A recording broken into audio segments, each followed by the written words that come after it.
ये बेटे तुम्हारा ऑर्डर। Thank you. इतने से ऑर्डर के लिए आप दोनों? मैडम वो इसको प्रॉब्लम है ना, इसलिए मेरे को साथ आना पड़ता है। और आजकल माहौल भी अच्छा नहीं है ना, तो मैं इसके साथ ही आती हूँ।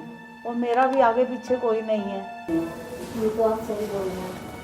एक मिनट। रॉबिन, रॉबिन, मुझे कुछ पैसे दो ना। अरे क्यों चाहिए तुम्हें पैसे?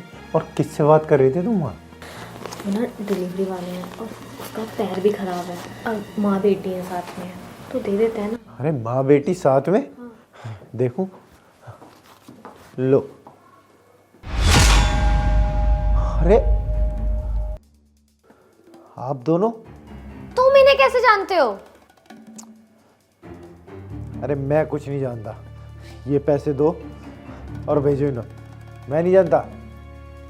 बेटा ऐसे क्यों बोल रहा है? हम क्या तेरे से सिर्फ पैसे ही लेने आए हैं? और ये तुम्हें कैसे जानती हैं?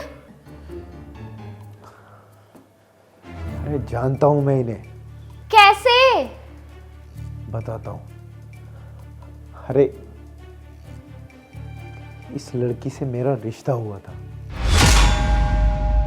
और तुमसे शादी से पहले जो मेरी शादी टूटी थी 1 महीना पहले, वो लड़की यही थी। और तुम्हें पता है वो शादी टूटने का रीजन क्या था? हमारा काम टूट गया था, पैसे नहीं थे हमारे पास, और पैसे की कमी होने के कारण आंटी जी और उनकी लड़की दोनों ने शादी करने के लिए मना कर दिया था। और आंटी ने तो मेरे मम्मी पापा की इतनी डिसरिस्पेक्ट की थी जिसकी कोई लिमिट नहीं। अरे मेरे पापा अपनी पगड़ी तक इनके पैरों में रखने को तैयार थे कि गलती हो गई हो बहन जी तो माफ कर देना, लेकिन इन दोनों का पैसों का घमंड, बाप रे, मैंने ऐसा घमंड आज तक किसी का नहीं देखा था। खुशी, और बहुत पता है क्या है खुशी? इस लड़की को ना मैंने बहुत रिक्वेस्ट की थी, बहुत मनाने की कोशिश की थी, लेकिन इन्होंने अपने पैसों के घमंड में बिल्कुल मना कर दिया था और कह दिया था तुम लोग हमारी हैसियत के लोग नहीं हो। इसीलिए वो शादी टूटी थी। छोड़ो, ये सब पुरानी बात हो गई। आप दोनों यहाँ कैसे?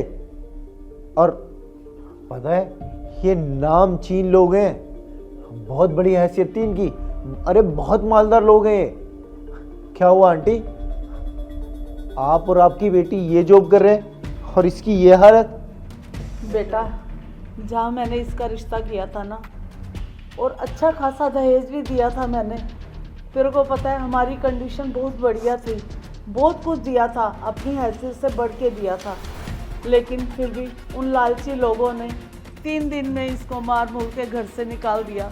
बेटे भला हो वो तो पड़ोसियों का, मेरे को किसी की कॉल आई, इसको बड़ी बुरी कंडीशन में मैं यहाँ से लेके आई थी। बेटे इसका इलाज वगैरह हुआ काफ़ी, फिर ये घर से निकलने लगी कि मैं कोई काम करूं, तो इसका एक्सीडेंट हो गया।